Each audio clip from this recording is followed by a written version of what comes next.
Welcome, everyone, to another edition of the Daily Night. I am your host, Brian Smith, and I'm also the publisher at Inside the Nights on Fan Nation, powered by Sports Illustrated. And today is something that's a little bit different for me, and it's something I hope I don't have to talk about very often at all. And that is injuries, depth charts, what is and what is not true. And the reason I say that is, number one, injuries are just bad. That's self-explanatory. Number two, as somebody who's been around media for a very long time, I know that there's a lot of misinformation in regards to injury news, depth charts, and the combination thereof the two. How much is and how much is not true with what's coming up? There's also another caveat to that as well. And that's we just don't know what's going to happen between Monday and Friday before a game is played on Saturday. In other words, players get banged up, players have disciplinary problems, players don't fit a particular game plan, etc. Could be on either side of the ball or special teams. And you can see a player all of a sudden, why isn't so-and-so playing? When I wrote the article on Wednesday about the injuries in the depth chart, I knew full well that there would probably be something this weekend, and I still expect it. What it is, I have no idea. I hear things all the time, and I just move them to the side. Literally. Unless a player himself, and I don't call players on the team, tell me that so-and-so is injured, I'm injured, whatever, I just don't pay attention. And the reason is I've been lied to by numerous people within athletic departments for a very long time, and I am quite frankly jaded. I don't have any reason to be jaded with UCF. I just started covering the beat here, but with that being stated, I know flat out that you can't trust injuries and depth charts, especially during a season. And here's why. Coaches want the word advantage tagged to everything. How do I have an advantage? If I send out a correct depth chart, do I gain an advantage? Absolutely not. That's why they lie.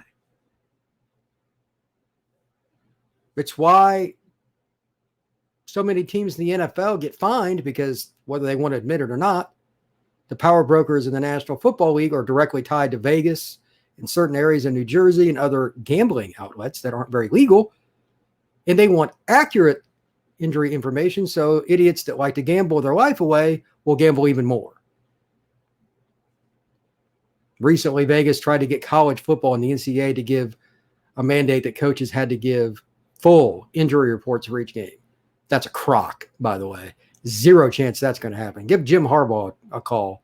He doesn't release a depth chart. He doesn't allow anybody into any practice, any information the entire year. Yeah, that's going to fly. At least Gus Malzahn and UCF does something that's credible. He'll at least half-heartedly kind of get into the conversation without giving too much detail. He wants to protect his players, and that's totally understandable. When we discussed the injury situation with Gus on Monday, he was honest. He's like, I don't know about the offensive guys. I'm hopeful we'll get the defensive guys back. I'm just kind of paraphrasing. Good for Gus. To be honest with you, I'm shocked he didn't just bold-faced lie and say, I don't know. That's my experience with coaches. I have friends that work other beats, Florida, LSU, Notre Dame, whatever school you want. And just about in every case, I can tell you that there's something. It may not be injuries, but during press conferences, one of the things that coaches do the best is just bold-faced lie. It's just true. A lot of coaches are liars. It's just the way it is. So who's going to play Saturday? Based on the article I wrote yesterday, I don't know. I just, like anybody else, I take the information, and in a way, I'm kind of holding them to the fire, if you will. If you're going to put this out after we really asked on Monday, take it down if it's not accurate. Just take it down. That's to be placed at the feet of whoever. I don't know whose responsibility it is to place the depth chart on the sports information page. I was just reading it, and I'm like, well, if they have these guys still here, considering the specific circumstances with injuries and considering the specific circumstances of Gus Malzahn's press conference, they could easily just push a button and get rid of it. I'm going to ride with it. Football is a very barbaric sport. Injuries happen. College football is no different than any other level. Injuries happen. But the difference between trotting out number one on the field as a flanker and not is the difference between 10 and 14 points, in my opinion. That's how impactful Jalen Robinson is. Fair or not, that's just true. To use a kind of a ridiculous analogy, but one that still holds some water, my mom could call plays with Jalen out there. She sometimes knows which direction the football should go. You can't lose guys like that is the main thing here. And that's why I wrote about it. It's why I discussed it. But it's something that I'm not sure how many people that I work in the same media with UCF have talked about.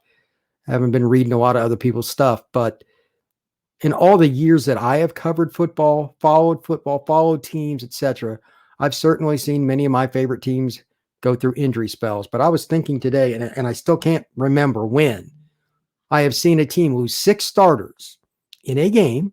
That's part one. There's a bunch of parts here.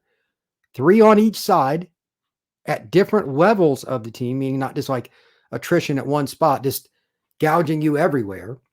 And all of them being NFL level players. In my entire life, that was UCF against Louisville. Now, there's probably something somewhere. I'm not saying a team hasn't had it happen. That's false. I'm just saying in my own mind. So the injury bug that is hit UCF, if it continues against East Carolina, it could be catastrophic in terms of the win-loss column. I know there are a lot of people out there that are really negative about Gus and about Travis and different people out there. And if you want to complain, feel free. But the armchair quarterbacking that I have seen from UCF fans in the last week has been atrocious. It has been atrocious. It is not as easy as calling plays as people make it out to be, and it's just comical. It's one of the reasons I don't pay attention to the NFL as much as many other people. But at the same time, I'm also somebody who understands that just do what you're supposed to do and follow the basic storyline or you'll be okay. Too many fans infer many things. If you're a UCF fan out there that's mad, try calling plays without your best running back, your best wide receiver, both who will be drafted, and see how well that goes for you at any school, even Alabama or Clemson or whatever one you want to pick. It doesn't work very well. Clemson's actually going through that right now. They're in deep, deep trouble.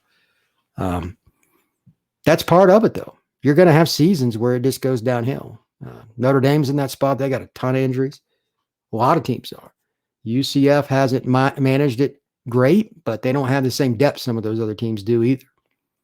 So last point on the injuries / depth chart, if they get some of their defensive players back, which Gus flat out said he kind of was hopeful for, he was leaning that way, it will change how the game plays out against East Carolina, just from that perspective. Here's why. Rotation. Let's say Tatum Bethune, who plays middle backer for the Knights, plays 30 snaps. He rotates with Gilliard. Doesn't matter if Gilliard's the best middle linebacker in college football, you need to take breaks when you play in the heat here. There's just no way around it. There's just no way around it. That, and you also have to consider there's a chance that ECU will put the foot on the gas, especially if they see that Bethune and Corey Thornton and anybody else, offense or defense, but Ricky Barber, those guys on defense don't play. They're going to do everything they can just to win with generic, basic plays and just play against guys that are huffing and puffing. Even if they aren't a typically let's go fast team, any team they play the rest of the year, when you have guys out, that many guys, they're going to speed it up. Just doesn't work. Nobody wants to hear it, but you're not going to win with that many guys out in a competitive game. And I'm telling you now, a lot of people probably take this for granted. ECU's offense can be electric, SEC-like electric. So the Knights need guys back. The other thing that I really want to discuss is kind of the matchup situation, and it plays off the injuries. Tyler Snead is a guy that doesn't get a lot of attention. He's a little short receivers, 5'6", 5'7", but he leads them in receptions. Armstrong's going to be against him quite a bit, and Bryson's a good football player. I am not disputing that at all. But what about the plays when Bryson A isn't in conjunction in that area, or B, he's blitzing, or he's subbing out of the game. What are some of the things that the Knights could do to win? And I love chess matches. And for people that don't really understand schematics, this probably isn't going to be for you, but just hear me out. He plays what I call the overhang, and it's a common term in college football. The linebacker that's in space to the strong side of the formation, usually 2 or 3 receivers in a spread offense. He will be that linebacker kind of in flux. It's why they call it the hybrid. Sometimes it's kind of a safety, it's kind of a linebacker, etc. Bryson's give or take 210 pounds. Pretty good in space. He's a good tackler. He had a ridiculous 22 tackles against Navy. He understands option football after playing at Kennesaw where they ran the triple option, but he still just made plays.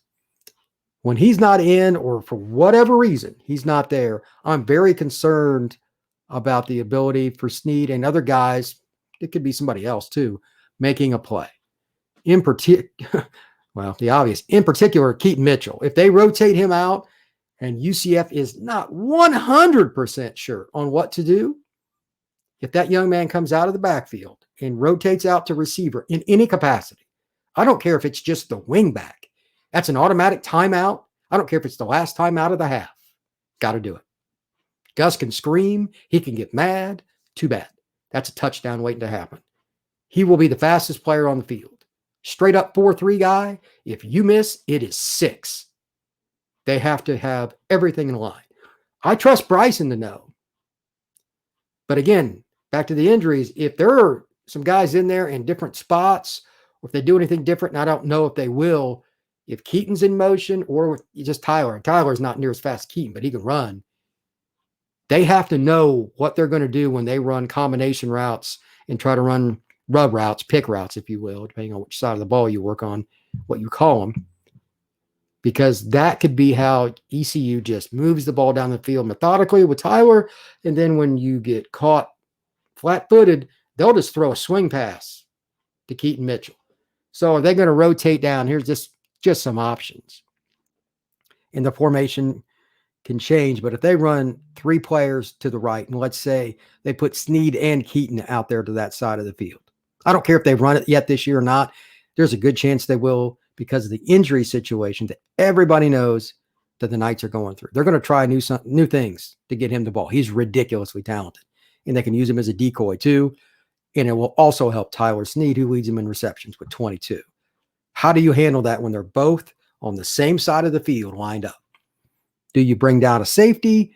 Or are you going to start putting in an extra corner in the game? And then you risk, them running the ball more against a corner who's not as likely to be a good tackler. It is the chess match, and it's why a guy like Keaton Mitchell is annoying to play. It's annoying. They dictate everything. There isn't a darn thing the defense can do, barring just saying, to heck with it, we're going to blitz and we're just going to hit the quarterback and see what happens. That's very risky too, but at least you can get licks in on Holton Ahlers. He's a good quarterback, but as I discussed yesterday, doesn't do a very good job of necessarily taking hits. He sometimes will just kind of throw it in the wrong direction, get picked. So the Knights could do that, but I want to know the exact player or players that could not necessarily man up, but at least play the overhang and or redirect him. You can play bump coverage against a guy like Keaton Mitchell. That's fine. He's not the biggest guy. He's 5'8", 5'9", 180 pounds, but he can absolutely fly. If you miss at the line of scrimmage, these matchups become other words like touchdown, the band is playing, we're in trouble, etc. That is my concern. There is nothing else in this game that gives me concern except for outside the tackle box when ECU has the football. Especially if Ricky Barber plays, and that's a big, big deal. To give Cam more time, Cam had to play too much. In the press conference on Monday, Cam Good was one of the guys that came up to the podium after Mikey and after Gus, and he got asked about it. He's a nice guy, and he just enjoyed playing and all that. He was tired. He had to play too many snaps. That's why depth matters, and you can't have that many guys get hurt. It matters. But at the same time, getting Ricky back, that would give you more options to do things on the perimeter because you can't teach his size. You can't teach that kind of athleticism, and again, in rotation. So you can do different things with Bryson. You can do different things with Devon Wilson. Bring him down to the edge. Dare him to throw deep. Make him throw deep. That may not sound like a great idea, but it's better than watching somebody like Keaton Mitchell just run through your defense. He is a different kind of dude. I know a lot of people are probably shaking their heads out there right now that are listening to my podcast, but I'm telling you, I've watched his film enough.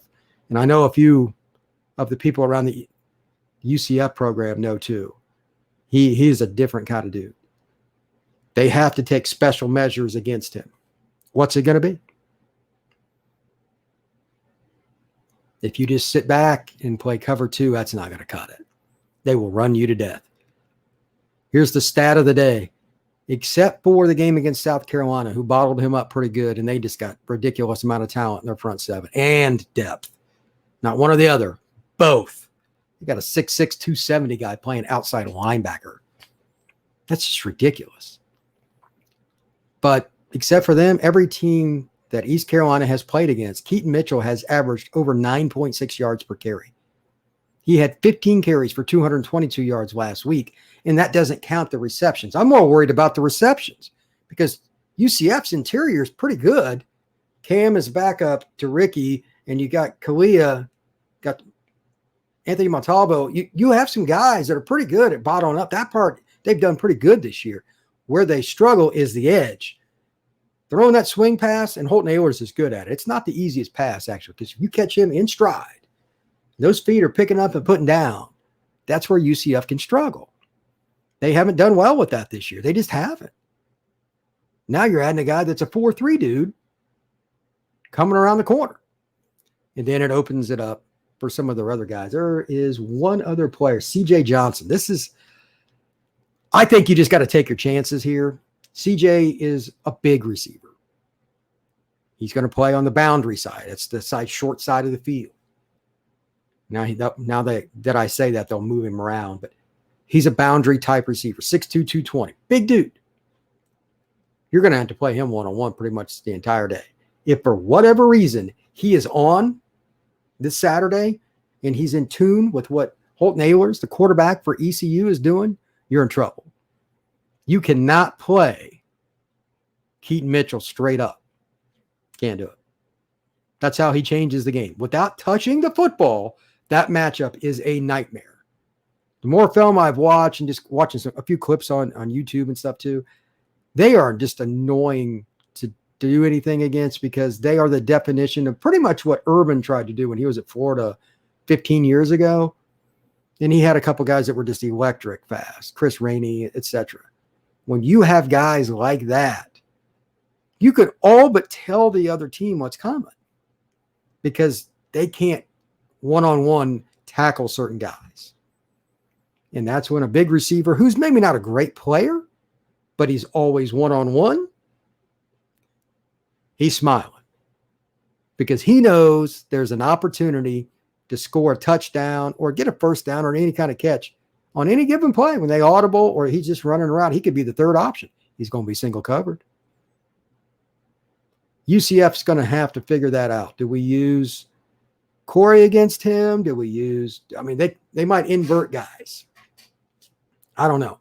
I consider Devontae Brown to be more of a field corner just by in today's offenses and defenses with the spread.